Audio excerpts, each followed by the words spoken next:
Hi friend. Tonight we're not lighting torches for pharaohs or weighing anyone's heart against a feather. No, tonight. We're slipping into the shadows behind the altars to follow the quiet footsteps of someone most history scrolls forgot. You're about to begin your first shift as a temple janitor in ancient Egypt. No fancy titles. No priestly robes. Just you, a reed broom, and a long list of impossible expectations. You'll be scrubbing divine soot, dodging sacred cats, and maybe if you're lucky, cleaning the golden nose hairs of a god. If you're ready to unwind, maybe press like or subscribe only if it feels gentle and right for you. And I'd love to know where in the world are you listening from, and what time is it there? Now, let the room grow quiet. Let your breath slow. Let the story begin. You walk through the temple gates slowly, squinting as your eyes adjust to the deepening dark. The entryway is massive, taller than a sycamore and lined with carved lotus columns painted in reds and blues that still cling to life despite decades of sun minus bleaching. You've passed by this place before, 100 times maybe as a child, pressing your fingers against the outer walls to feel the cool stone and trace the sacred carvings. But this is your first time entering as a worker, an initiate, a servant of something much larger than yourself. You're met at the inner court by a fellow janitor, older, leathery, missing to teeth but somehow exuding the confidence of a priest himself. He doesn't smile, but he nods. You follow without question. Inside, the air thickens, not with heat, or with something else, an invisible weight made of incense smoke, old prayers, and silence. It's quieter here than anywhere you've ever been, even though the stone absorbs sound oddly, so your sandals slap louder than you want them to. First rule, the man mutters, pointing at a small stone basin by the door, wash your hands and mouth before entering. Purification matters more than cleaning. You do as you're told, splashing the cool water over your hands, then sipping and spitting with as much reverence as you can muster. It's not just hygiene, it's ritual. To step into the temple impure is to offend the gods. And offending the gods is bad for your career, or your lifespan. The floor you're about to sweep is made of polished sandstone, veined with unnatural shimmer that makes it look freshly waxed. It's not. That's your job. The older janitor explains as he walks. No straight lines. No backtracking. You sweep in a spiral, moving outward from the altar. Not inward. Inward is for offerings. Outward is for dirt. This is your first real lesson in the logic of sacred geometry. Cleaning is not just removing dust. It's resetting the divine order. You don't just chase debris, you escort it out of a cosmic zone, one consent recurring at a time. You're handed a broom made of bundled reeds, tightly bound with cord. It smells faintly of the marsh it came from. You begin. The first pass is slow.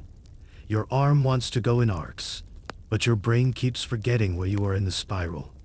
After a few minutes, the elder shakes his head and mutters, "That's more of a confused ibis than a spiral." Not exactly encouraging. You start again. All the while, the stone is whispering back at you, not literally though, who knows here, but through the residue it holds. Sand from the priest's sandals, traces of incense sash, a single or-inch hibiscus petal from a ceremonial garland. The temple breathes history constantly, and you're expected to manage its exhale. At one point, you pause to examine something peculiar, a faint reddish stain by the inner sanctuary threshold. The older janitor notices. "Blood," he says casually. "Not from sacrifice. From a priest who tripped carrying the offering platter last month. We left it." "Why?" He shrugs. "Because it wasn't your job yet." You try not to ask what happens when it is your job. As the night deepens, so does the temple's stillness. Torches flicker, casting liquid shadows over carved scenes of gods, smiting enemies and receiving offerings. You begin to recognize patterns in the architecture, how certain corridors are narrower not for efficiency, but to channel sound like a whispering gallery, how the roof slants slightly to allow the moonlight to slide in just so, painting a white line that slowly creeps toward the altar. At midnight, the high priest passes through without a word. His sandals make no sound. He glances at the floor you've just finished. He neither nods nor frowns, which, Yuri told, is the best you can hope for. Later, Yuri asked to clean the threshold between two sacred rooms you're not allowed to enter. This requires a strange, slightly ridiculous process of lying flat on your stomach, arm extended, broom brushing blindly beneath the curtain while you pray silently not to knock anything over. You feel something tug the broom back from inside the room. You freeze. The elder grins. That's just the gods being playful. Historians still argue whether temple janitors were viewed as sacred extensions of ritual space or merely tolerated servants. Based on your current heartbeat, you're voting for sacred. By 3 your knees are sore, your hands are blistered, and you've begun to understand that cleanliness in Egypt was less about sanitation and more about balance. Symmetry. Alignment with Ma'at, the great cosmic order. Even dust, in its own way, has a role to play. You're not wiping it away. You're giving it direction. You finish your shift with one last circuit of the open court. You sweep the path leading to the outer gate, careful not to overstep the sacred chalk line where only priests may pass. The sky is beginning to shift, faintly pink on the eastern edge. The elder offers you a final word. If you're lucky, tomorrow you'll get to clean Mun's nose. You think he's joking. But then again, maybe not. Welcome to the temple. You return the next night with aching legs and a quiet sense of dread, because yes, tonight, you're being assigned to Mun's nose.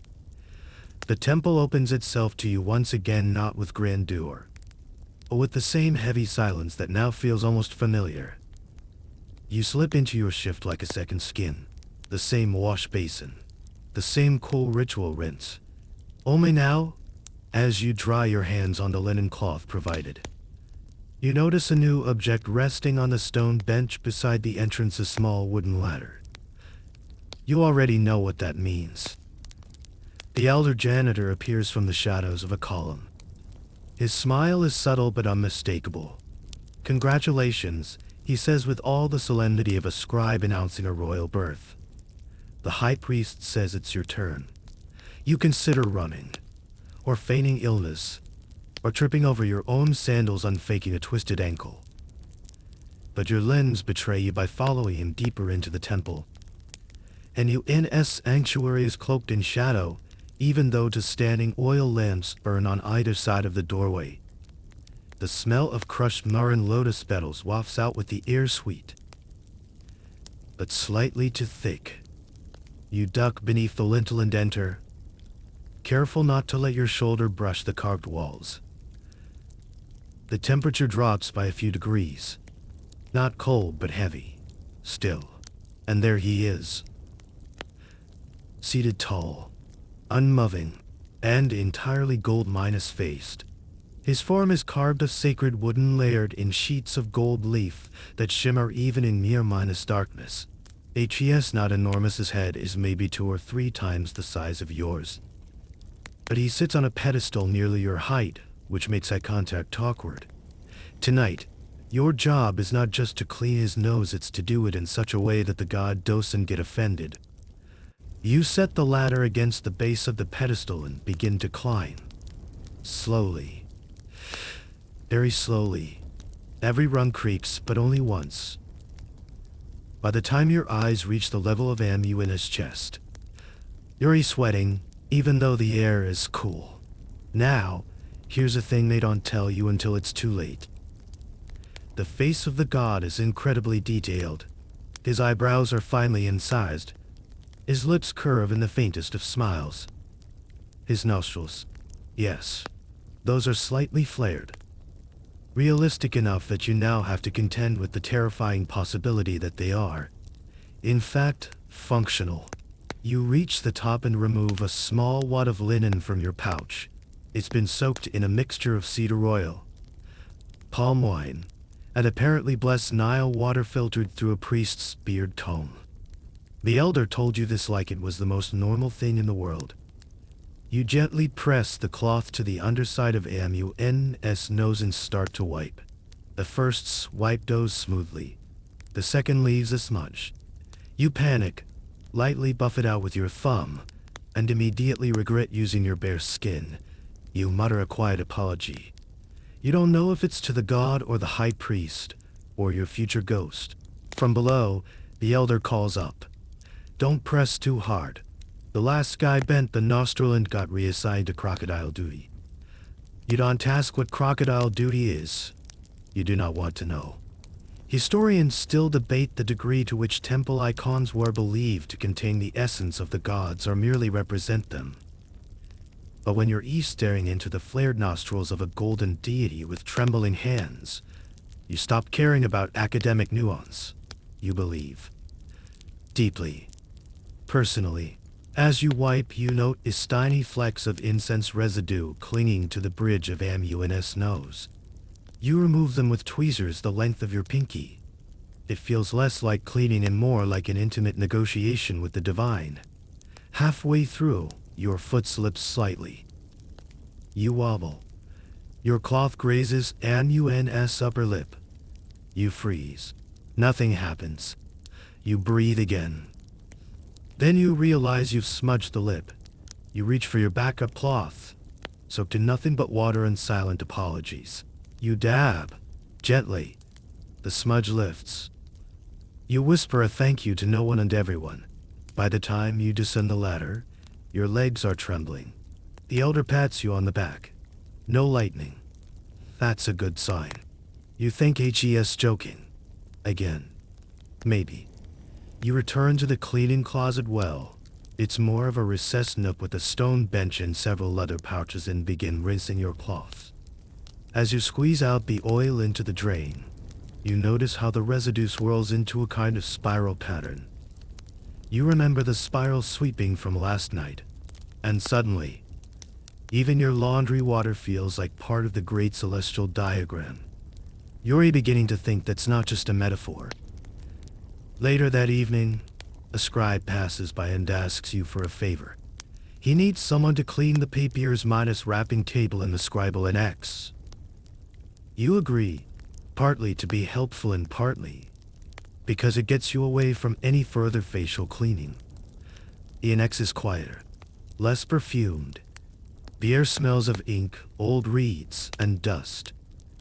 You begin wiping down the wooden surface when you notice a scrap of discarded writing under the edge of the table. You slide it out. Something about an upcoming lunar rite. Something about a disagreement among the priests. You don't treat further. Not your place. You set the scrap aside. But you've just learned something important. Janitors see everything. Even the things they're not supposed to. That night, your dreams are filled with golden faces and endless staircases. You wake up certain that Amun blinked. You arrive at the temple before dusk, thinking perhaps tonight will be a quieter shift. After all, you've survived Amun's nose. Maybe it's time for something a little less stressful, maybe a nice floor minus polishing rotation, or reorganizing incense jars. Instead, the other meets you at the gate with a crooked grin and says, "Hope you like birds." You do not. Too bad.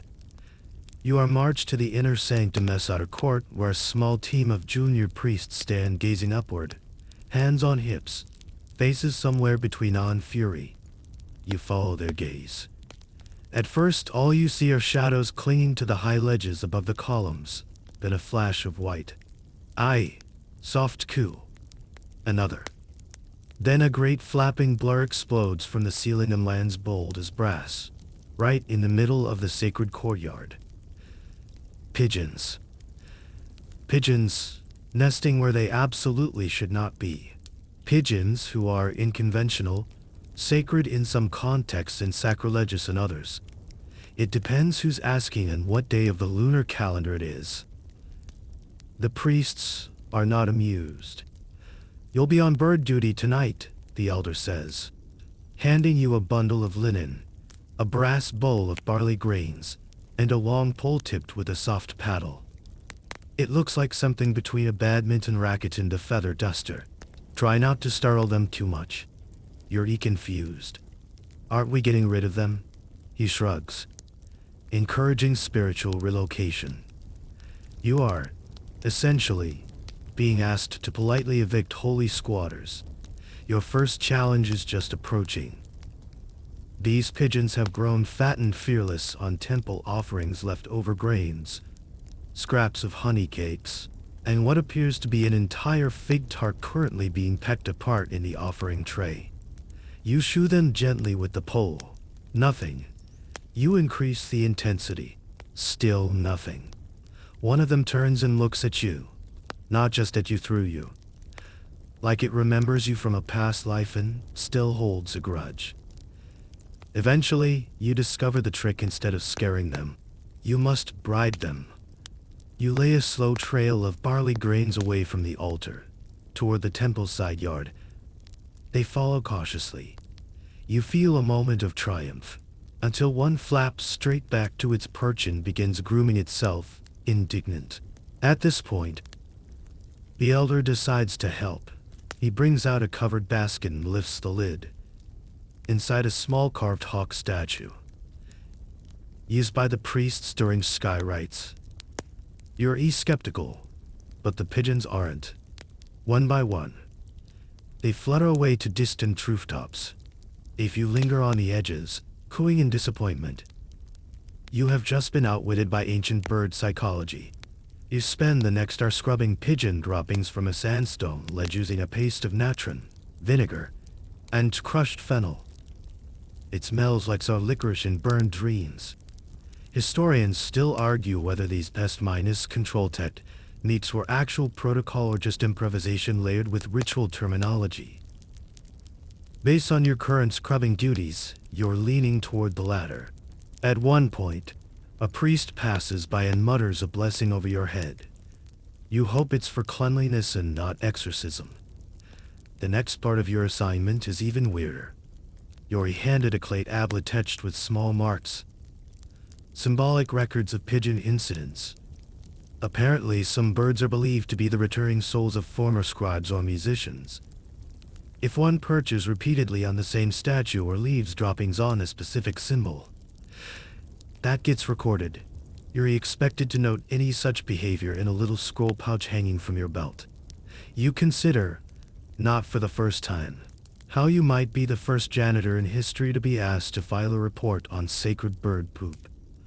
Back at the storeroom, you retrieve a fresh supply of dried herbs to scatter over the ledge's thyme and marjoram, believed to deter nesting. The smell is sharp and earthy. You climb a series of narrow, crumbling stairs to reach the highest perch, a ledge just below the clerestory windows. There, you discover a surprise nest, and in the nest, 3 tiny eggs. You're stuck. To remove them would be a violation. To leave them invites more birds. You report the find to the elder, who sighs and says, "Mark it for the priest minus inspectors. Until then, it's technically under divine probation." You nod like that makes sense. Afterwards, you're tasked with airing out the incense chamber. This involves opening a series of high wall slats to release the build minus up of smoke and oils. You climb again, sweating through your linen tunic, arms aching. As you reach for the final latch, a pigeon, yes, another, bursts from the vent and flies directly into your face. You squeak loudly, possibly with a curse you hope Ammon didn't hear. The elder laughs so hard he has to sit down. Later, while wiping down the offering tray, you find a stray feather lodged under the lip of the bronze dish. You're told to wrap it in cloth and place it in the miscellaneous omens jar. Apparently, if it turns green by morning, it means rain. You begin to suspect the temple is being run by an ancient bird minus watching society with excellent branding. Just before your shift ends, you return to the sanctuary to ensure no birds have entered. The golden statue remains untouched, or clean. You sit on the edge of the platform for a moment, catching your breath. You hear a soft coo. You look up. A single pigeon, perched high above Amun's head, stares down at you like a tiny feathered supervisor. You sigh, and begin again. You don't even ask what your assignment is tonight. You just show up, splash the ritual water on your face, and wait for the elder to toss you your fate. He hands you a clay pot, a small bronze scraper, and a handful of cotton cloth soaked in something that smells like cinnamon tar. And old sandals. Ritual soot, he says, as if that clears anything up. Time to learn the difference between cleaning under a sewer. You follow him down a corridor you've never entered before, one lined with small wall niches flickering with oil lamps. This part of the temple is darker than the rest, almost claustrophobic. As you walk, your foot occasionally brushes bits of ash scattered on the floor, not spilled, but placed, deliberately. When you reach the heart of the chamber, you stop short. The floor is covered in concentric rings of black soot, carefully placed, unbroken. In the center stands a copper brazier that looks like it's been used since before the Nile first had a name. The elder gestures to a set of small cushions nearby. Ritual fire ceremonies, he explains. The priests burn sacred scripts and derbs here. The soot marks what was offered. It's part of the rite. And you lucky you have been entrusted with cleaning around it. Not removing it, not disturbing the arrangement, just making it less dusty. You crouch and get to work. The first challenge is physical. Soot clings to everything. Your fingers, your tunic, your soul.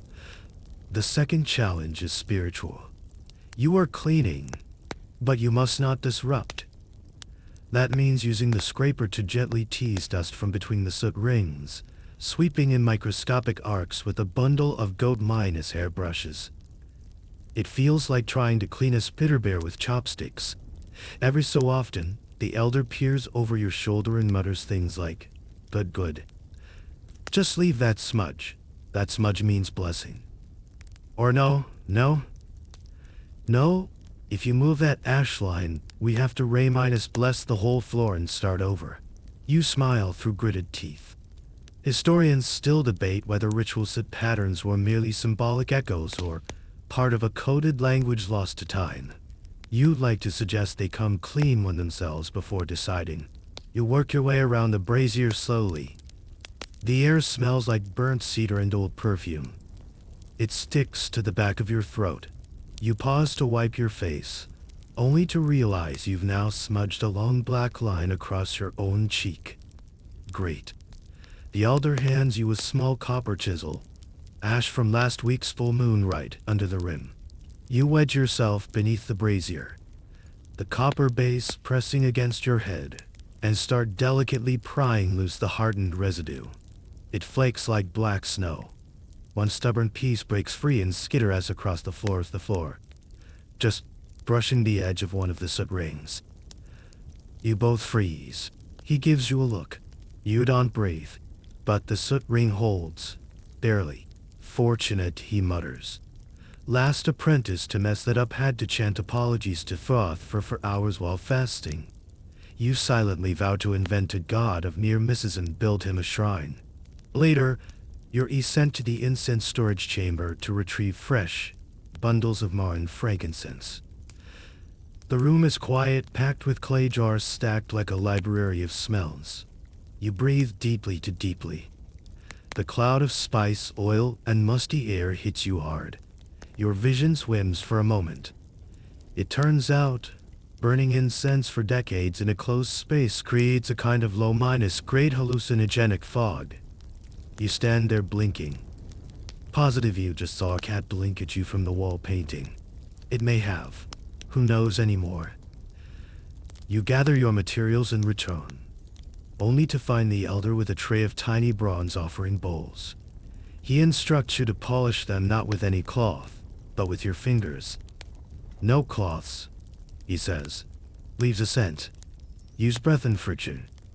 You spend the next hour huffing gently on bowls like a philosophical tea kettle and wiping them with the pads of your thumbs. It is both absurd and somehow deeply meditative. As you work, he tells you stories how it was once collected from a priest's headdress and sold as protection charms. How ash from the first barley harvest was considered a gift from Osiris and sometimes mixed into wine. How a temple once burned down because someone, he says this pointedly, left too much loose ash under the sacrificial table. You nod and polish faster. Just when you think your shift is ending, you're called into the purification antechamber. The room is empty except for a circle of lamps and a small altar made of alabaster. The high priest has performed a private rite here earlier in the evening, and now it's your job to remove the residue of his sacred presence. This is tricky. You're not allowed to touch the altar directly. You must clean around it using tools held with tongs. You're given gloves made of soft, finely woven papyrus fiber. They feel like they'll fall apart if you blink too hard. You sweep incense ash off the floor, flicking it into a silver bowl. You wipe droplets of perfume oil from the altar's base with corners of the glove. You whisper a short line. Blessed be what was, and welcome what will come. You don't know what it means. You say it anyway. Just before you leave, you spot a tiny mark on the altar's side, possibly soot, possibly a symbol. You call the elder over. He studies it for a moment, then shrugs. Leave it. Some gods leave notes. You want to laugh. You don't. You've learned your lesson about jokes in this place. By the end of the shift, you smell like burned sugar and taste like charcoal. Your hands are stained gray, your back is sore, and your mind is oddly quiet. There is something calming about dealing with sacred messes. The stakes are high, but so is the rhythm. Each speck of soot reminds you that something happened here, something powerful, and now it rests. You sweep the last traces into the bowl, bow once toward the altar, and step backward out of the chamber, never turning your back. Because even janitors know you don't turn your back on the gods. Tonight, you're greeted with a new broom. Not a better one, not cleaner, not even bigger, just different. It's shaped like a fan, made from woven date minus palm fibers bound with blue minus dyed flax cord. You take it gingerly, noticing the odd curvature. The elder watches your confusion with a smirk and says, "You'll be sweeping the central axis. Today is an auspicious day." You pause. What does that mean? He simply points to the temple's long, column-minus-line processional hall, the sacred path running from the main pylons all the way to the innermost shrine. It stretches out before you like the spine of the world. And your job is to sweep it. Not just to tidy it up. Not randomly. Not even efficiently. You must sweep it with purpose. This is no ordinary corridor. Every inch of it is mapped according to sacred geometry and lunar alignments. Every column represents something: constellations, hours of the day, stages of creation. You've walked it before, during breaks, but never with a broom in your hand and ritual protocol at your back. The elder hands you a small slate etched with diagrams, spirals, arrows. Numbers you can tread. Sweep sunwise until the halfway mark, and counter minus sunwise after the center threshold. Begin at the second tile, not the first. The first is symbolic, not literal. You nod as if that makes sense. You step onto the path. The stone beneath your feet is cool, worn smooth from centuries of sandals, sacred processions, and probably a fair amount of nervous pacing. The air here is heavy with stillness, but also expectation. It feels like walking into a room right before someone gives a speech. Except the speaker is a god, and the audience is the cosmos. You start to sweep. Carefully, rhythmically, one arc forward, one step back. The motion feels like dancing in reverse. You're not just removing dust, you're pushing imbalance back toward the edge of order.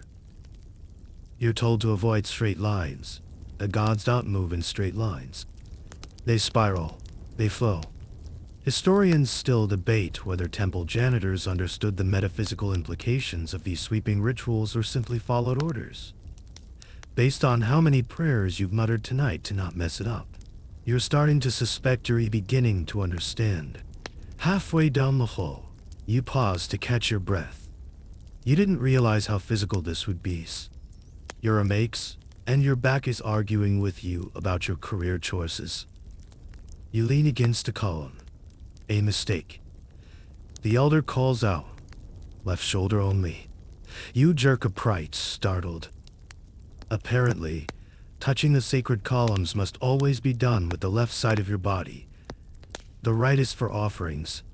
The left is for support. You file that away under weirdly important things I now know. The second half of the corridor has different energy. Here, the path turns slightly, almost imperceptibly, but enough that moonlight will strike the central shrine at the exact right angle during high festivals. You start sweeping counter sunwise, reversing your arc. It feels wrong at first, unnatural. Then your body finds the rhythm again. Sweep, step, pivot, breathe. You pass a paged niche depicting the goddess Maat. Arms outstretched, feather on her head, gaze both gentle and terrifying. You nod to her. You don't know if you're allowed to, but it feels rude not to. Maat is order. Balance. Justice. You think of her a lot these days. A breeze passes down the corridor, lifting tiny swirls of dust into the air. Sunbeams from the clerestory windows catch them mid-flight, making them shimmer like golden sparks. For a moment, it feels like you've conjured something magical. Or maybe just cleaned well. At the far end, two junior priests kneel beside a basin, murmuring prayers over a bowl of scented water. They pause as you pass, watching your broom with mild interest and a touch of judgment. You bow slightly. They ignore you. You're not offended. You've learned that invisibility is part of the uniform. One of the junior priests leans toward the other and whispers something. They both look at you and smirk. You wonder if you just accidentally swept through a prayer line. Later, the elder tells you not to worry. Priests need someone to roll their eyes at. That's why we exist. You finish the corridor and step back to admire your work. The stone seems to glow, subtly. You notice how the sweep marks themselves from repeating arcs, almost like the lines drawn on sacred papier. It's beautiful in a quiet, humble way. You feel oddly proud. That is, until you turn around and find a cat. Not just any cat, a temple cat. Sleek, smud, and absolutely lounging in the path you just purified. You freeze. Temple cats are sacred, untouchable, possibly divine, definitely arrogant. It locks eyes with you, blinks once, then rolls over in the exact center of your freshly cleaned corridor, shedding fur with enthusiastic abandon. You look around. No one else is there. You consider praying. Instead, you whisper, "Please, not today." The cat yawns. You sigh, then begin sweeping around it in careful semi-chorus. The cat closes its eyes and purrs, as if granting you mercy. The elder walks by and claps you on the shoulder. "You're doing fine," he says. "Next week I'll let you sweep the solar altar. It involves mirrors. You're too tired to panic." You just nod, as you pack up your tools for the night. You feel something strange in your bones, not fatigue, though that's there. It's rhythm, a kind of physical understanding of order, a flow. You've spent hours sweeping the path for invisible footsteps, and somehow that feels like the most meaningful thing you've done in years. Tonight begins with a whisper, not from the wind, not from a god, but from the elder, who leans in, eyes darting toward a side corridor, and says quietly, "No broom tonight. You're on message duty." You blink. Message duty? Before you can ask questions, he hands you a folded scrap of linen tied with blue thread, a small jar of date paste wrapped in papiers, and a sealed clay pot labeled with a symbol you don't recognize. "These go to the Western Annex. The long way," he says meaningfully. "Avoid the scribe wing. Too many questions." You nod, even though nothing about this makes sense yet. You've cleaned floors, scrubbed soot, brushed bird feathers out of sacred gutters. But this feels different. Less janitorial. More conspiratorial. You wrap the items in a small reed basket and tuck it under your arm. The Western Annex lies beyond the processional hall, through a narrow doorway partially obscured by a curtain of hanging reeds. You pass under it, and the air changes cooler, darker, somehow less ceremonial and more secret. Your sandals whisper across the floor. You feel like you're trespassing even though this is your shift. At the end of the corridor, you find a small wooden door. You knock gently. It opens just wide enough for a hand to reach out and take the basket. You say nothing. The hand disappears. The door closes. You stand there a moment, not quite sure whether you've just delivered a prayer, a snack, or state secrets. Welcome to the other half of temple janitorial work, running errands no one acknowledges. You return to the main chamber, and the elder's waiting. "Good. Now take this," he says, handing you a wooden tablet with 3 lines of hieratic scrawl. "Give it to the herb master near the eastern courtyard. Don't read it. Don't fold it. Don't let it touch the floor." You carry it like it's a newborn cobra. When you reach the courtyard, the herb master is crouched by a bed of mint, cutting leaves with the same reverence usually reserved for funerary rites. You clear your throat. She holds out her hand without looking. You place the tablet in her palm. She nods once, then tucks it into the fold of her stash like a magician hiding a coin. No words are exchanged. You leave. On your way back, you run into a priest holding a basket of ceramic perfume jars. HES red-faced and grumbling about a missing ledger. He eyes you. He says, "Run this to the scribe chamber." You hesitate. The elder told you to avoid that wing. The priest narrows his eyes. "Are you deaf?" You are not. So you take the basket. The scribe chamber is brightly lit and smells like ink and cooked onions. You're not sure why. A half-dozen young scribes lounge around low tables, some working, others just arguing quietly about grammar and the best kind of fish sauce. You find the recipient tailing man with stained fingers and a bored expression. He takes the basket and then, oddly, hands you a tightly rolled scroll sealed with wax. "While you're here," he says, "to the priest of records." That's odd. Normally, messages go through official runners. But you nod, because questioning assignments in this temple is a good way to end up cleaning rats' sanctuaries. Yes, those exist. You've seen the door. You've heard the scratching. As you walk the scroll toward the records office, you notice something.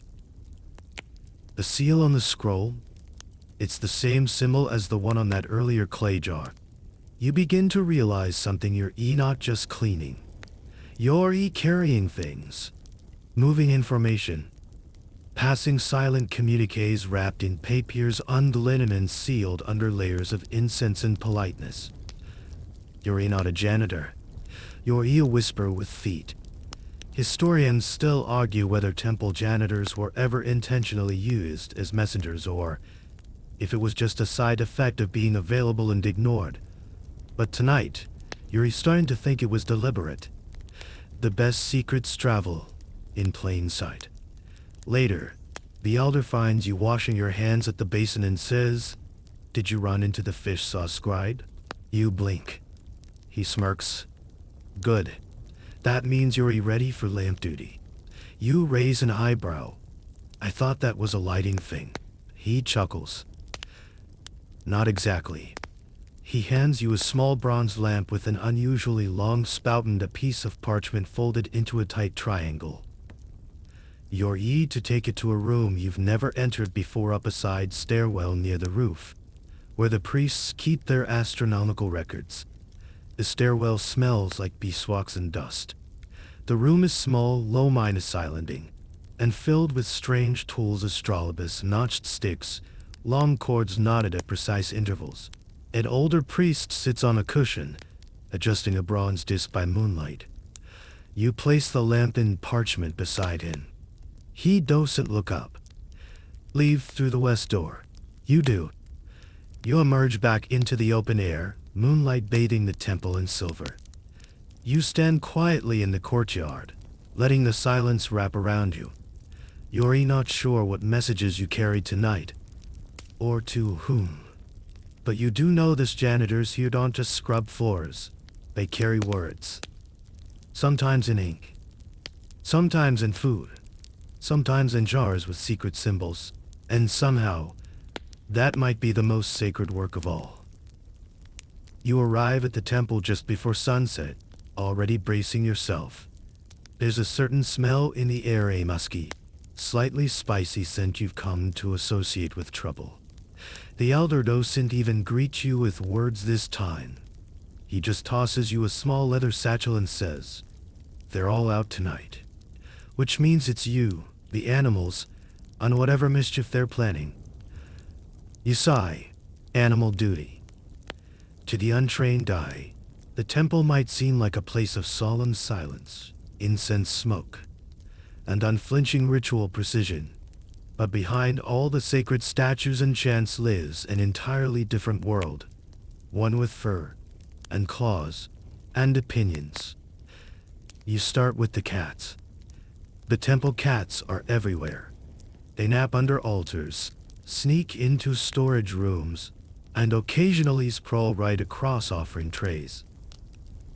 You were warned not to touch them unnecessarily, but unnecessarily is open to interpretation when one is curled on top of a pile of ritual linen. You try gentle persuasion. A quiet whistle. A soft coo. No movement. You gently tap the side of the basket. The cat opens one eye, then licks its paw. Slowly. You return with a handful of dried fish. This gets results. The cat unfurls like a queen rising from her throne and saunters off, leaving behind a single whisker. You pick it up and place it as instructed in the blessings by animal jar near the south shrine. Apparently, whiskers are considered signs of divine approval, especially if voluntarily shed. Historians still argue whether these temple cats were believed to house actual divine spirits, or if their presence was simply tolerated as pest control with a PR department. Based on how the priests bow when one crosses their path, your bet is on option 1. You move next to the baboons. Yes, baboons. Specifically, the pair that live in a shaded courtyard near the sacred well. They are technically symbols of Thoth, god of wisdom. They are also chaos with teeth. You approach cautiously.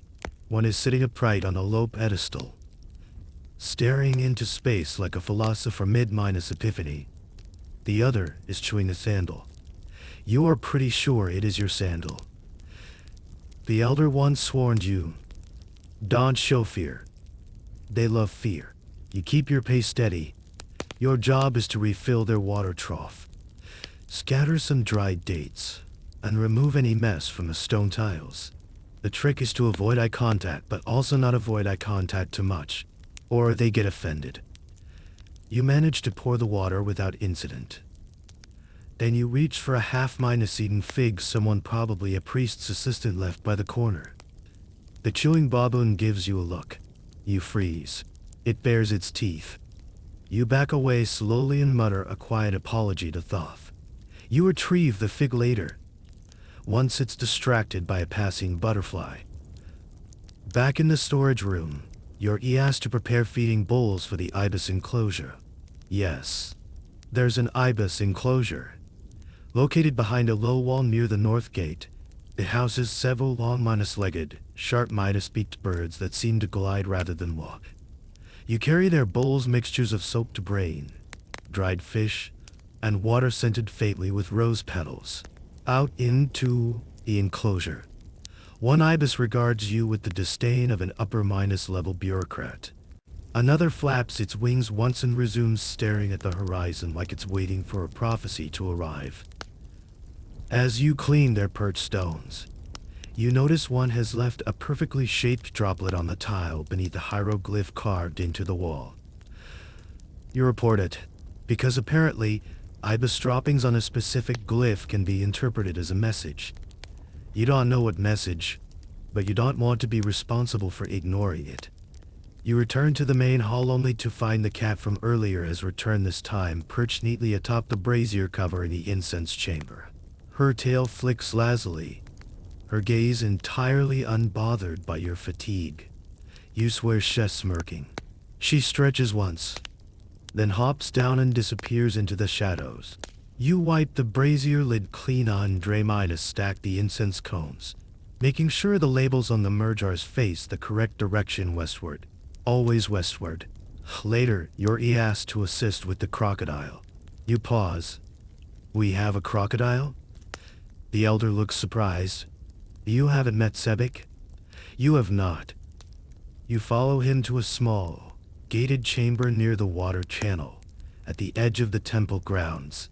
Inside lies a sunken pool lined with stone, fed by a gentle trickle from the sacred canal. And in that pool, half minus submerged, half minus dozing, is Sebek, a crocodile. Young, but still longer than you are tall. HES sacred, the elder says. Unusually sleepy. You're given a long minus-handled scoop and a small basket of fresh fish. You don't go into the pool. You stay outside the gate. You toss the fish in with reverence and caution. Sebek blinks slowly, then snaps the offering out of the air with shocking speed. You jump. Your final animal task of the night is sweeping the outer court, where various temple animals sometimes gather. You find cat prints, feathers, and somehow a frog. You guide it gently toward the papyr's pond, resisting the urge to name it. The moon has risen by the time you finish. You stand in the doorway, hands on your hips, tunic damp, hair wild and legs coated in dust, fur, and feather fragments. You've cleaned for gods. You've swept in sacred spirals, but nothing prepares you for the politics of temple animals. They are adored, untouchable, and entirely uninterested in your schedule. You bow lightly to the empty court, to the cats in hiding, to the baboons behind their wall, to Sebek in his stone bath, and to that one ibis still watching the stars. Good night, small gods. Tonight you begin with your head full of gold, not because you've finally been promoted to something glamorous, but because your first task is to polish the god's boat. Yes, the boat. No, it doesn't float. Not anymore. But it is sacred. The elder meets you near the eastern vestibule and gestures solemnly to a massive wooden bar cresting atop a carved alabaster base. You've seen it before. In passing, usually shrouded in linen, flanked by flickering torches, surrounded by very serious minus-looking priests. It always looked more like a stage prop than a vessel. But now, with the cloth pulled back, you can see it fully. Carved prow shaped like a falcon's head, stern curl like a lotus stalk, painted panels depicting stars and waves, gold leafing that's gone a bit dull with time. This is the god's chariot. Not metaphorically. The bark is meant to carry the image of the deity Ammon. In this case, through the temple during major festivals. It's carried on the shoulders of 12 priests, paraded through cheering crowds, lifted into the light of the sun. And it's filthy. Well, not filthy, but dusty, smudged. faded around the corners. And the high priest has decided that it needs to be ceremonial radiant by the end of 2 nights' shift. The elder hands you a pouch of fine linen cloths, a small jar of sesame oil infused with cedar resin, and one long, slow warning. Don't scratch anything, and whatever you do, don't sneeze. You approach the bark like it's asleep. You start at the base, running your cloth gently along the painted waves. The pigment is older than your grandmother's bones, and flakes easily, so you adjust your pressure to something between a whisper and a prayer. You climb a small step-stool to reach the side panels, working in slow circles. The wood is dry, grooved with age, and warm beneath your fingers. You find yourself humming softly, something repetitive and calming. You don't remember starting. As you polish, you notice something odd. Scratched into the underside of one painted plate, barely visible, tucked away from the priest's line of sight, is a mark. Not a glyph, more like a doodle. A tiny lotus, carved lightly, almost affectionately. Next to it, a set of initials in Old Hieratic. You're not supposed to laugh, but you do. Quietly. Apparently, even sacred bark makers had a sense of humor. You move to the stern, where the gold leaf has worn thin. You dab the cloth with a bit of oil and buff it gently. The metal catches the torchlight and reflects it across the chamber in broken rays, like sunlight on water. For a moment, you swear you see the boat rock slightly. You blink. It doesn't move again. Maybe it did. Historians still debate whether the barcasts were ever truly used as watercraft or only ceremonial platforms. What you know for sure is that this one feels alive. And also very judgmental about your polishing skills. Partway through, you're joined by a junior priest who watches silently for a moment before handing you a feather fan.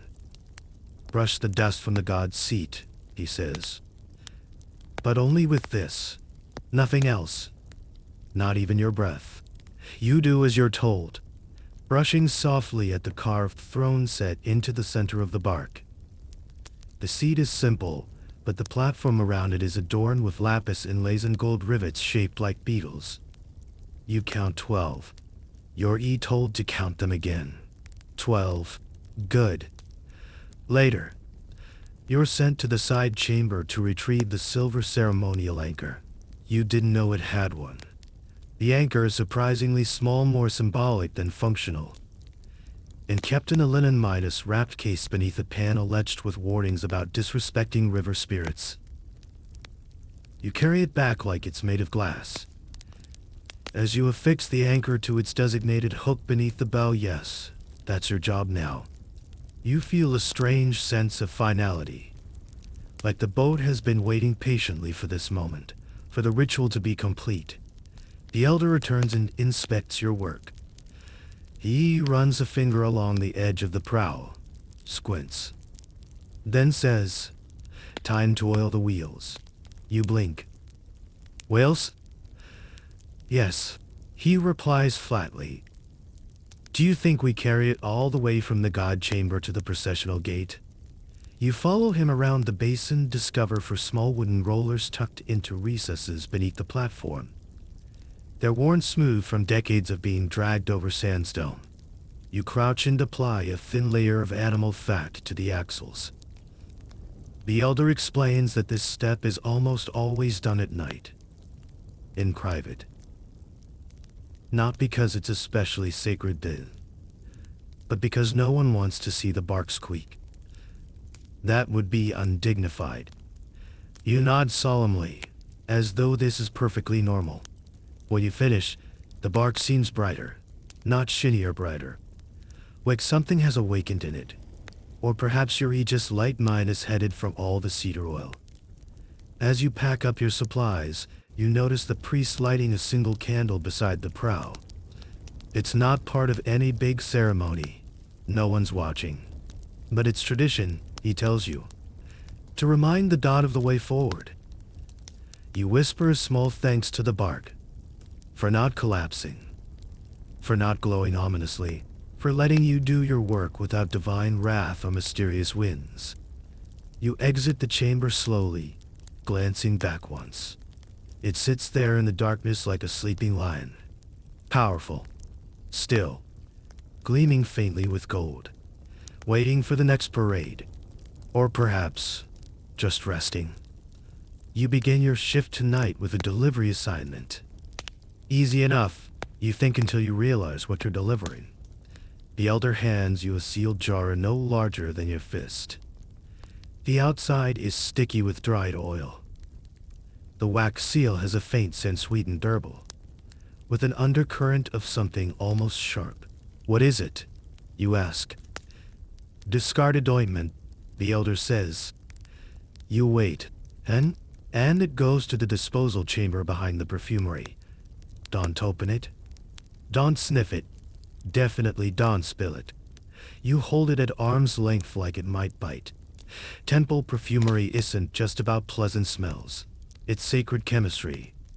The perfumes, balms, and oils used in rites are mixed according to formulas older than the priests themselves, and each blend is meant to speak to a different deity or mood, or season, or cosmic alignment. But what happens to the leftovers? You find out tonight. You carry the jar through 3 courtyards, past 2 shrines, and down a staircase that smells like warm sand, cinnamon, and someone's slightly regrettable choices. The perfumery itself is a small complex of rooms, each filled with clay pots, polished mixing stones, and reed baskets stacked with rose petals, marjoram, and resin. The air is thick, pleasant at first, but quickly overwhelming. Your eyes sting. Your stomach turns. You find yourself alternating between deep inhales and quick, shallow gasps, like a diver struggling in honey. The young perfumer meets you with glassy eyes and fingers stained gold. Leftovers? She asks. You nod. She takes the jar and sets it gently on a shelf beside a row of similar jars, each one marked with a single glyph, symbols for sunset, regret, not this week, and caution. You don't ask what the last one means. Instead, you're given a second task. Clean the mixing bench. You nod, relieved. Cleaning is familiar, comforting, until you realize the bench is covered in a thin film of powdered frankincense, sticky palm syrup, and what smells like a dozen varieties of spoiled wine. It glistens like a mirage and behaves like wet clay. You scrape. You wipe. You scrub in gentle, sacred circles, careful not to disturb the prayer symbols etched faintly into the surface. One of them, you're told, activates heat. You give it a wide berth. As you work, the perfumer hums a melody that loops endlessly in your ears. It's not unpleasant, but after 20 minutes, it begins to feel like your mind is being gently unraveled, one petal at a time. She notices your fatigue and offers a pinch of something from a nearby bowl. What is it? Crushed blue lotus, she says. Good for clarity. You sniff, then sneeze. The elder appears just in time to hand you a cloth. Careful, he mutters. Last time someone sneezed into the blue lotus, we spent 2 days repainting the priest's sandals. You'd on task.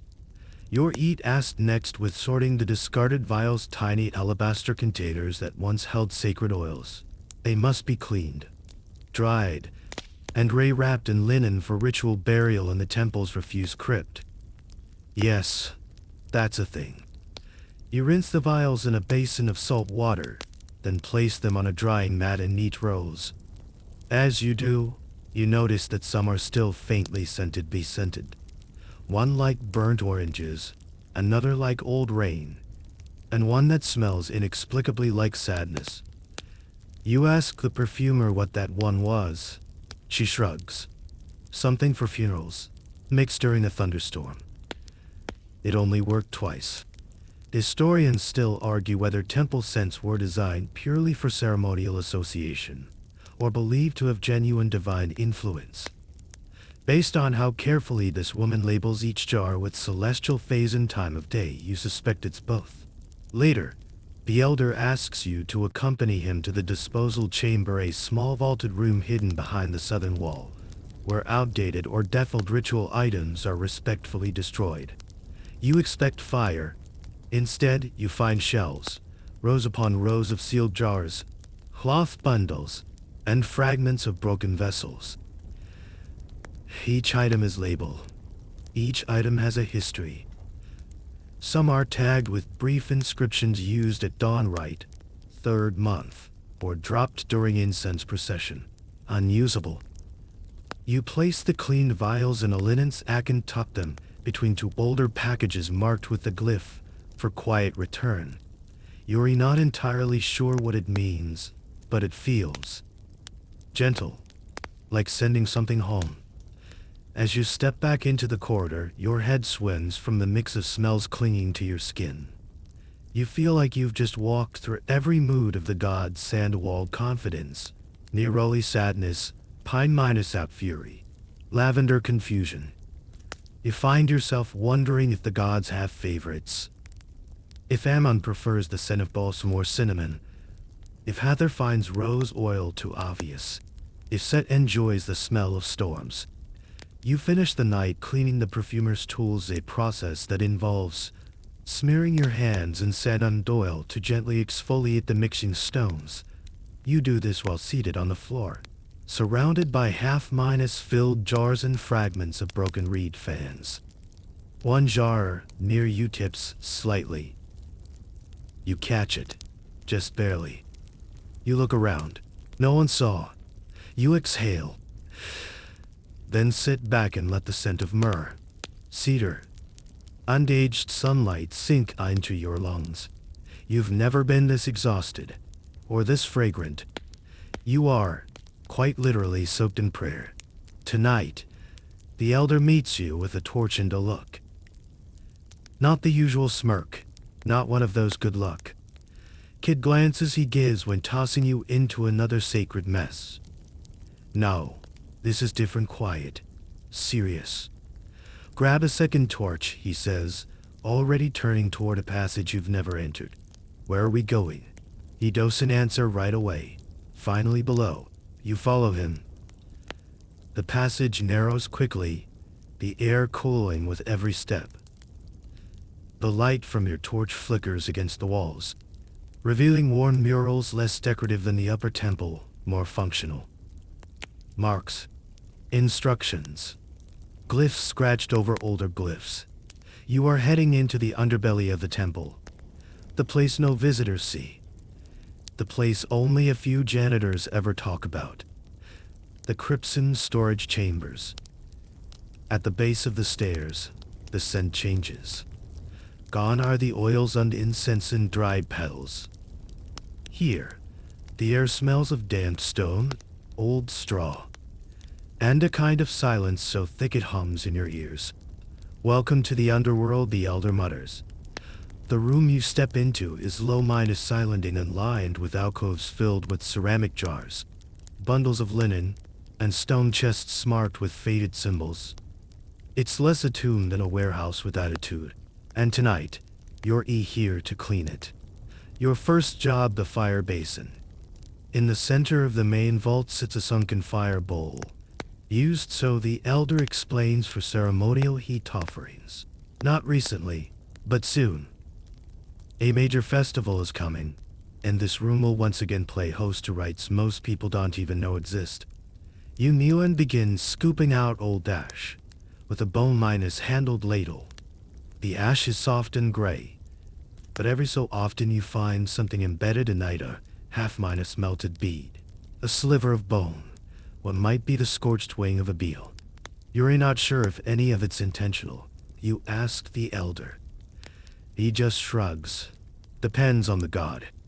You finish the basin, sweep the floor, and are then guided deeper into the lower complex. This part is stranger. Here, the storage becomes less about surplus and more about containment. You're shown a chamber with dozens of small sealed jars stacked in pyramid formations. Each one labeled in ink so faded it looks like bruises. You're told to dust the tops, minus any loose wrappings, and most importantly not open anything. Underlined. You ask why. The elder says, let's just say they're retired rituals. Best left retired. You nod. You dust. You hum a little under your breath to keep your nerves from unraveling. In the corner, you find a narrow cubby filled with reed scrolls tied in bundles. You aren't meant to read them, but a few are open. You can't help but glimpse phrases. Preserve the breath, bind the shadow, water offering, teeth of the moon, comforting. As you clean around the base of a stone sarcophagus, yes. Just sitting there casually in the supply room. You find a dried bundle of something that was once floral. Maybe. It crumbles in your hand. You whisper a quick apology and sweep it into the offering ash pouch. You move on. The next task takes you to the crypt vestibule room where the priests sometimes perform storage rites to sanctify older tools or texts. It's less decorated than the temple above, but the walls are still carved. And cold. The carvings here are different. Instead of gods striking enemies or receiving offerings, they show doors. Many doors, all closed. It makes you a little nervous. The elder tells you to clean the footpath stones leading up to the main platform. You do so in silence. Each stone has a small glyph carved at its corner. Some of them you recognize. Some you definitely don't. The torchlight dances strangely here.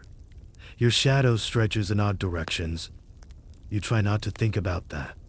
Historians still debate whether these underground vaults were purely functional or served as symbolic journeys through the underworld. Based on the mood of this corridor and the way your stomach keeps flipping, you're voting both. In the last chamber, you find a basin used for purifying ritual tools after secret rites. The water has long since dried up, but the residue remains. A thin film of copper minus green powder on doily fingerprints. You scrub it clean using a linen wrap soaked in pomegranate vinegar. The elder watches from the doorway. When you finish, he says, "Not bad. Most people never make it this far. The crypt's not like everyone." You resist the urge to ask whether he's joking. Then he hands you a small clay oaken no bigger than your thumb, carved with the symbol of a door. "For your belt," he says. "It's for the return path. Just in case." You don't ask what happens if you lose it. You make your way back up the stairs, muscles aching, torch smoke trailing behind you like a second shadow. When you emerge into the fresh air of the main temple, it feels like surfacing after a dive. The sky has turned lavender, the stars barely visible through the gaps in the courtyard columns. You breathe deep. You've just cleaned the underworld. Well, its lobby, at least, unsurvived, for now. You step into the storeroom expecting to be handed a broom, a cloth, or maybe another sealed jar full of ambiguous goo.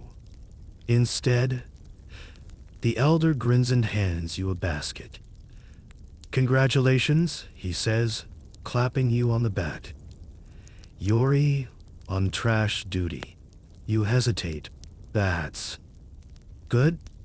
"It is now," he says, already walking. Temple trash isn't thrown away. It's sorted. Blessed. Sometimes chanted at. You blink. Sometimes buried with ceremony, he adds. This is going to be one of those nights. You follow him to the refuse annex, an airy, open-sided courtyard built into the back wall of the temple complex. Piles of what look like debris are arranged in neatly cordoned areas, old incense ash, broken pots, worn reed pens, and an alarming number of cracked sandals. Everything has a place. Everything has a name. The elder points to the central mat. That's where you sort. Start with yesterday's sweepings. You look into the first basket. It contains a clump of hair, 2 withered lotus petals, a tiny broken amulet shaped like a fish, and a piece of dried fig still stuck to something that looks like wax. You wait for instruction. The fig goes to offerings rejected but still edible. He says, "That's a category." The amulet is wrapped in linen and placed on a low altar stone for later ritual burning. The hair is inspected to make sure it doesn't belong to a priest. It does not to Curly. The lotus petals are added to the botanicals. Sacred residue pile. You blink. You are, essentially, sorting cosmic compost. And it matters. The elder explains that certain types of temple refuse, like candle drippings from a statue vigil, can only be buried during a waning moon. Others must be tossed into the Nile at dawn while facing east. Some are kept forever. Some are ground into powder and used in entirely new rituals. You think of your childhood, watching your grandmother sweep the threshold 3 times before bed. Now you understand why. Your next task is to clean the refuse jars. Ceramic pots used to store ritually neutral waste until the correct disposal day. You carry one to the washing station, remove the lid, and nearly fall over from the smell. The elder pats your shoulder. That's the smell of devotion. You try not to breathe through your nose. Inside, melted incense paste, crushed garlic from the festival feast, and a single, slightly singed page from a hymn scroll. You lift it out carefully. Unintentional burn? The elder asks. You nod. That goes in the rate transcription pile. The words must live on. You rinse the jar with rose water and natron, then set it to dry on a low shelf in the sun. You feel a strange sense of calm, like you're not just cleaning, but closing loops. Historians still argue whether Egyptian temple refuse systems were elaborate ritual process or simply highly organized recycling. Given how many hymns you've watched be ceremonial minus synced on fresh scrolls tonight, you're leaning toward both. Later, you help prepare a discard, all right. A junior priest joins you, carrying 3 wrapped bundles, one of broken offering bowls, one of frayed ceremonial cords, and one containing what might be part of a dropped headdress. These must be returned, he says. You nod solemnly. He means buried. You walk with him and the elder to the southern platform, just outside the main gate. A small pit has already been dug. You place the items inside, sprinkle them with salt, rose petals, and a pinch of sacred ash. The priest chants a short blessing. Not trash, he says. Remnants. Remembered. You return to the courtyard. You sweep the mats. You scrape candle wax from a stone bench. You uncrumple a discarded note, half a shopping list, half full of poem, and hand it to the elder. He folds it, considers, then tucks it into the ambiguous sentiments jar. You find a feather. Again. The same cat is watching you from under the incense shelf. You place the feather into the divine trace, avian bowl. Near the end of your shift, you're allowed to visit the silent pedal arch, sealed chamber where only the high priest may perform the final disposal rites. You don't go in. No one does except him. But you do place a small bundle of offering crumbs and burned minus out wicks in the alcove near the entrance. Then you bow. Not because you were old to, but because the space demands it. You finish the night scrubbing the refuse baskets, some of which have their own names, carved into the base eternal ashes. Voice of the floor, sweepings from the western wind. You try not to imagine what might happen if you mixed one up. You lay the baskets out to dry under the stars. You wash your hands in sacred runoff water. You sit on the low wall and rest your feet. You sorted trash. But tonight, it felt like handling memory and care and endings. In this temple, nothing is just thrown away. Everything returns, one way or another. Even you. You arrive tonight to the sound of dripping water. A rare sound in the temple usually. Everything is hushed and contained. But now, a slow rhythmic plop plop plop plop oozes from somewhere near the northern wall. The elder greets you at the entrance with a slight frown and a reed basket of tools, clay spatulas, a trowel, bundles of straw, and a fresh coil of rope. Storm last night, he says. Roof run off hit the west wall. You're on patch and plaster. You blink. Like repairs? He nods. Weather. Wind. Cracks in the gods' paintwork. It's all sacred. You've swept divine dust, polished golden boats, escorted baboons, and buried trash with chance, but this is new. Tonight, you're a builder, a sacred handyman, a priest of structural integrity. Your first task is patching a leak along the corner of the wall near the Falcon Shrine. Rain has seeped in through a crack between the carved frieze and the cornice above, leaving a streak of discolored sandstone running like a tear down the cheek of a falcon-headed god. Careful, says the elder. That god has a temper.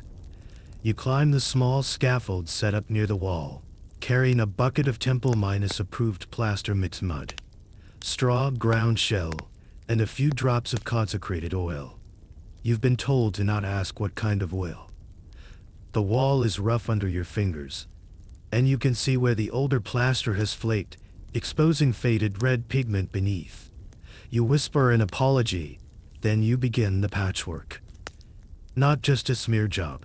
No, here you must follow the curves of the carving, blending old with new so subtly that no visitor will notice but the god will. You smooth the mixture into the crack, thumb pressing gently, stroke rumbling just so. One stroke too many, and you risk insulting the original artist. One stroke too few, and the next storm will undo your work. Halfway through, you realize your tunic sleeve has picked up ochre dust from the frieze and left a trail of orange along your forearm. It smells like rain and regret. You finish the patch, step back, squint. The wall gleams faintly, a little uneven but whole. You move on to the column bases. Here, rainwater has pulled and left shaky rings where the stone absorbed too much moisture. You're instructed to gently buff them with a dry cloth, then apply a sealant made from pulverized limestone and deg yolk, stirred under a full moon. You want to ask if that last part is necessary. You don't. Instead, you kneel and begin a gentle polish. The chocolate slowly, reluctantly, like it knows it's no longer wanted. Beneath, the stone glows, creamy and soft under the lamplight. You find a spider tucked into the curve of one column base. You pause. Spiders, you're told, are symbolic of weaving, time, patience. Not to be killed. You whisper a polite request. It does not move. You place a drop of honey near the base. Eventually, the spider obliges and scuttles into a crack. You resume your work. Historians still debate whether temple maintenance workers were viewed as lowly caretakers or silent ritual enforcers. Based on how many times you've had to chant apologies to insects this month, you suspect the latter. Next, you're sent to repair a broken step near the side chapel. A chunk of stone has chipped away, probably from a careless priest's sandal. You clean the debris, shape a patch with your chisel, and fit it into place with paste made from powdered sandstone and sacred water. The elder inspects your work and nods. Almost level. A slight rise is good. Reminds people to walk with intention. You hadn't thought of that, but now it makes sense. Everything here has meaning, even tripping hazards. Later, you assist with a task known only as mud walling. You assume it's mundane. It is not. You are guided to a narrow hallway behind the sanctuary lined with reeds and daubed in old layers of mud plaster. The surface must be renewed every season using a mixture stored in a deep pit at the edge of the temple grounds. You fetch the mixture. You apply it slowly by hand in overlapping arcs. As you press the mud into the wall, the elder recites a quiet chant beside you. Something about remembering the Nile's first flood, about sealing out chaos. You join in by the third line. Your hands are filthy, but your heart is steady. When the wall is complete, you draw a small spiral in the final corner and smooth it away with your palm. It was never meant to last. You finish the night by tying ropes across the upper rafters to prevent pigeons from nesting there again. You climb slowly, carefully, holding your breath as you inch along the beams. The sanctuary flickers with oil lamps and whispering priests. You are suspended between heaven and floor polish. One wrong step, and you'll crash into a pile of sacred incense cones. But you don't. You knot the rope. You climb down. And as you coil the last bit of twine into the tool basket, the elder says, "We don't just clean. We keep the temple standing." You believe him. Because tonight, you patched the sky. And the gods didn't even blink. Tonight, you don't even get a basket. Just a nod, a gesture toward the shadowed corridor near the rear of the sanctuary, and a single sentence from the elder Uri with the night priests. That's it. No explanation. No checklist. No broom. You've heard rumors about the night priests, keepers of the temple after sundown. Guardians of the hidden rites, speakers of names you're not supposed to hear. They wear archer linen. They walk differently. Even their footsteps sound more considered. You follow the elder down the corridor until he leaves you at a small doorway carved with star motifs. The air is cooler here. Not from wind, but from something older than wind. Your already sweating. Adol. Narrow priest greets you with a nod and gestures for you to step inside. He doesn't speak. He doesn't need to. This is not a shift for talking. Inside, the chamber is dim. One brazier burns softly in the corner, casting a red glow on the polished floor. Tools line the wall, odd ones. Tongs with curved ends. Bowls made of stone rather than metal. Cloths dyed midnight blue. Everything looks like it has a second meaning. Your job, it seems, is to clean them. You start with the tools, not with water, with smoke. You are shown how to pass each item through the smoke trail of the brazier, not too fast, not too slow, then lay it gently on a clean cloth, where it's wiped with a mix of cedar oil and crushed marble. These tools, you learn, are used for rites that are performed only at night. Some involve statues. Some involve inscriptions. Some involve silence and waiting. The priest never says a word, but he watches your hands with the intensity of a scribe proofing a divine ledger. You move with exaggerated care. At one point, you're given a long bronze rod and told through gesture to polish the grooves at its base. As you do, you notice markings, small, repetitive notches that look almost like a calendar. You don't ask, you just keep polishing. When that's done, you're asked to sweep a room you didn't know existed. It's small, circular, and empty. Well, not entirely. The floor is painted in layers of faded black and gold, arranged in concentric rings. You can barely see them unless the light hits just right. You're told to sweep in a spiral.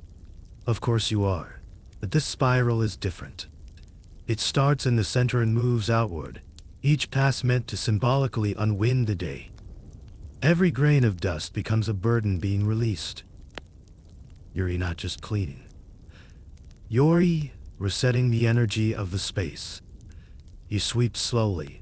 The broom makes the softest whisper over the stone. You think you hear your own heartbeat in the silence. Historians still argue whether these night rituals were symbolic transitions between day and underworld, or if they held actual spiritual consequences. At this point, you're fairly certain they do both. After the sweeping, you're shown a wall niche containing 12 small jars. Each is labeled with a glyph for a month of the year. Each contains residue, powders, herbs, bits of charred cloth. You're told to dust them with a soft brush made of palm fibers. Then gently tilt each one, just enough to wake the contents. You don't know what they mean. You just follow instructions. The priest says nothing, but when you finish, he bows. You bow in return. A bit unsure, a bit honored. Next, you assist with preparing the water jars for midnight purification. These are not ordinary jars. They're black clay, inscribed on the inside with verses. You're not allowed to touch the inside. Just clean the outer rim with oil and linen, then set them at precise angles in the moonlight. The jars must see the sky, the priest finally says. His voice is low, gravelly. You almost jump, hearing it for the first time. But not the stars directly, he adds. Too much truth. You have no idea what that means, but you nod. You carry each jar carefully to its position, aligning it with the notches carved into the paving stones. Each one faces a slightly different direction. North minus northeast, west by dusk, south with a tilt. You begin to suspect the jars are listening. Your final task is in the sanctuary proper. You are given a cloth and told to wipe down the offering table before the night rite begins. It must be clean, yes, but not too clean. The elder explained this once. Some stains are memory. Some smudges are part of the offering. You wipe carefully. Around, not through. You don't ask what the rite is. You don't stay to see it. You leave just before midnight, through a side door that only opens one way. When you step out into the courtyard, the stars are sharp above you. The breeze has shifted. Everything feels slower, but deeper. You've spent the night preparing tools you couldn't name, cleaning a room whose spiral might be older than language, and aligning jars for a rite you'll never witness. And somehow you feel lighter. The kind of lightness that only comes from carrying things with care and then setting them down again. You nod to the priest before you go. He does not nod back.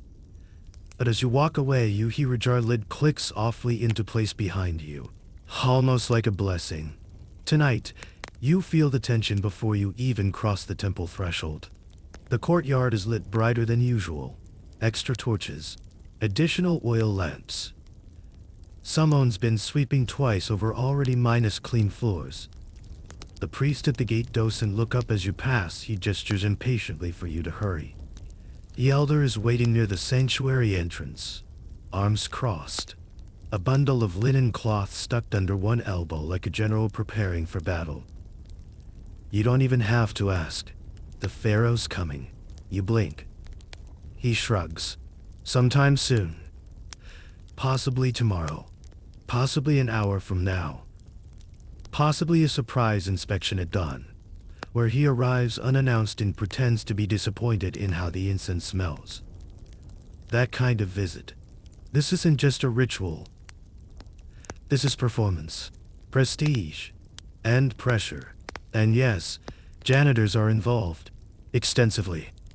You're on sanctuary detail, the elder says. You gulp. Start with the threshold stones. If they creak, oil them. If they wobble, wedge them. If they shine, leave them. You get to work. The stone is smooth under your cloth, but your nerves make your movements jerky. You polish in long, careful strokes, trying to make the surface gleam without leaving streaks. Every so often, a priest passes by, muttering about papyr's arrangements or robe folds. Every onus on edge. The sanctuary statue has already been cleaned twice, but you're asked to double-check the platform on which it sits. Not the statue, just the dais. Specifically, its corners. You kneel. You wipe. You notice, to your horror, a faint smear of what might be sandal resin on the back edge. You don't panic. You dip a brush in a tiny bowl of barley vinegar and gently scrub, breath held. It lifts. You live. Next, You're called to assist with the canopy cloth, an embroidered linen drape that hangs above the statue, shimmering with silver thread. Your job: straighten the hem. Carefully, with gloves. You're not touching the divine. You're smoothing its ceiling. The priest overseeing you looks like he has blinked in 20 minutes. After that, you help with the scenting process. 3 types of incense must be prepared in rotation. Myrrh for groundedness, frankincense for clarity, and a blend called Heaven's Curve, used only when the pharaoh visits.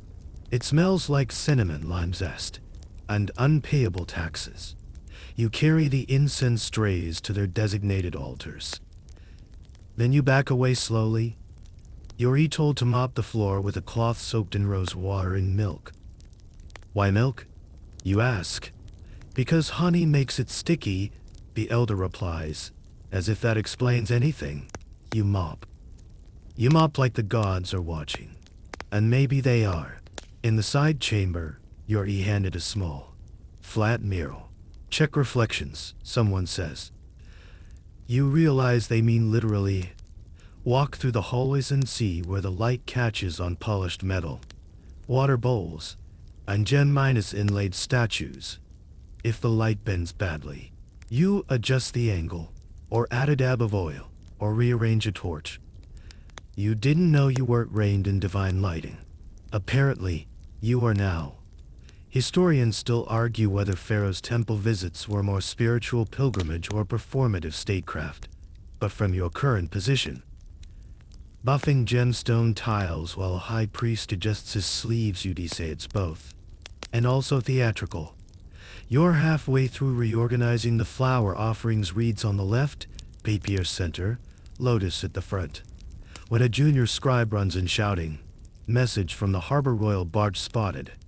The temple explodes into coordinated panic. You are not excluded.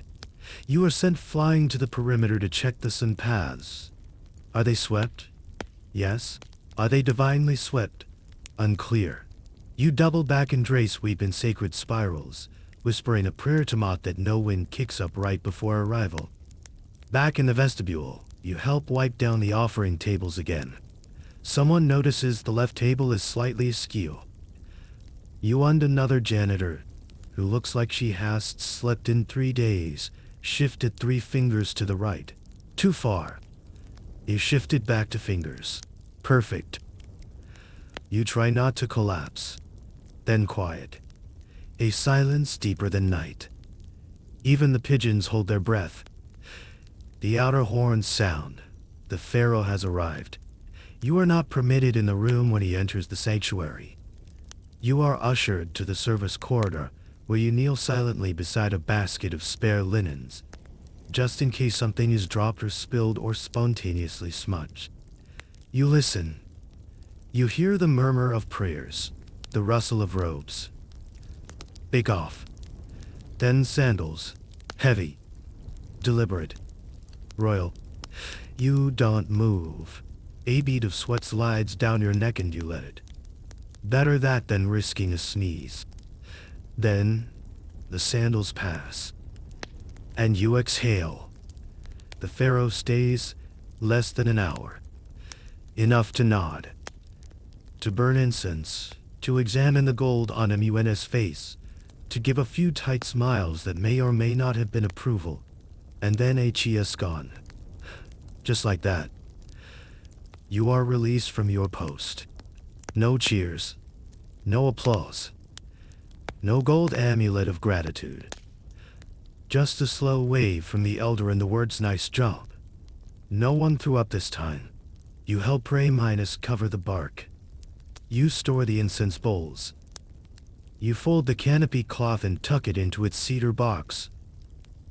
Careful not to crease the embroidered gods. And as you leave, you glance once at the sanctuary statue. It's unchanged. And yet, somehow, it feels like it's smiling. Just a little. Your final shift begins before the stars fade. The temple is quiet in the way a mountain is quiet.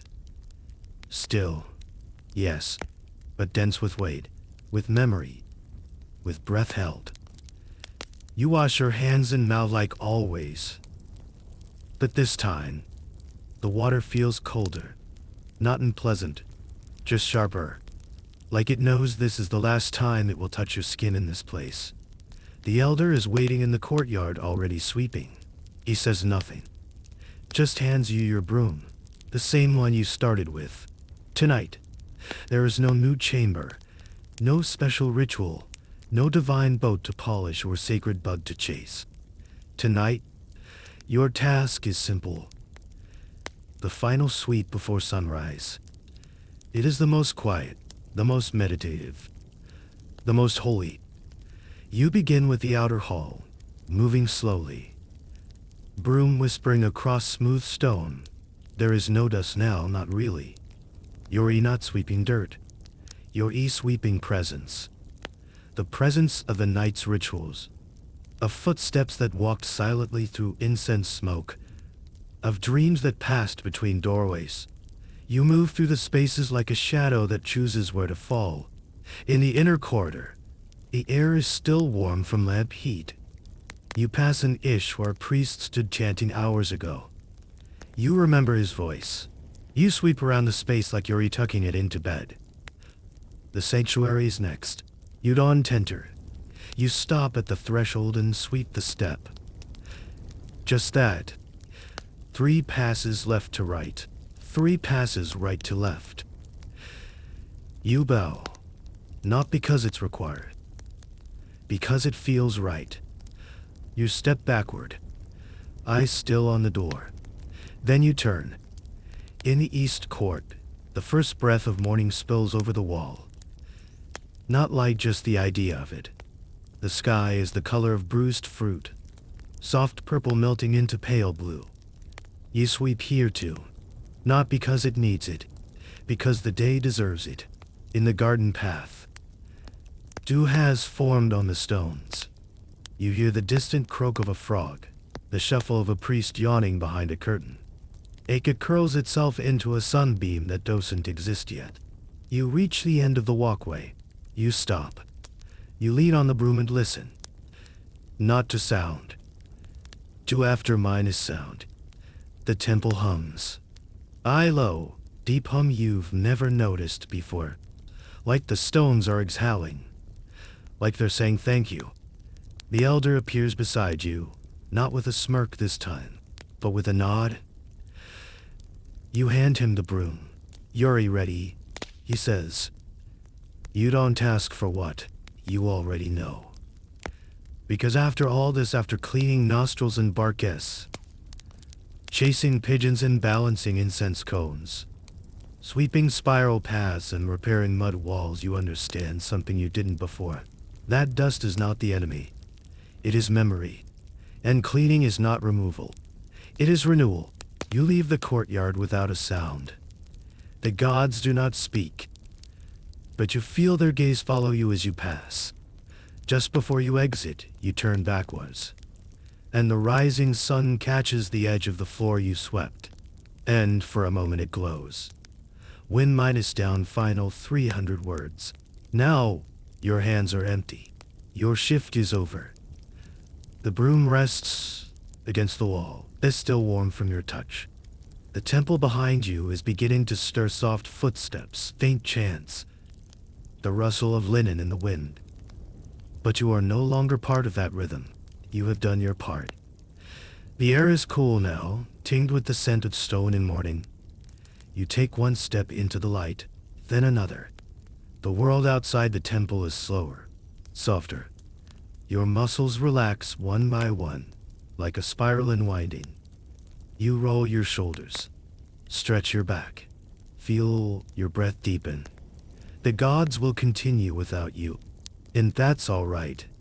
You've swept away their midnight whispers, cleaned their forgotten corners, polished their laughter and their fury into the walls. You've been their hands quiet, careful, constant. Now, it's your turn to rest. You let your eyes close. Let the breeze find your cheek. Let the weight slip away. There is no ritual left, no oil to carry, no scroll to deliver, only stillness, only breath, only the soft glow of morning light wrapping itself around you like linen. You are clean. You are done. Sleep. Sleep well. Sleep knowing the gods walk barefoot across the stones you made ready. End of script. Sweet dreams.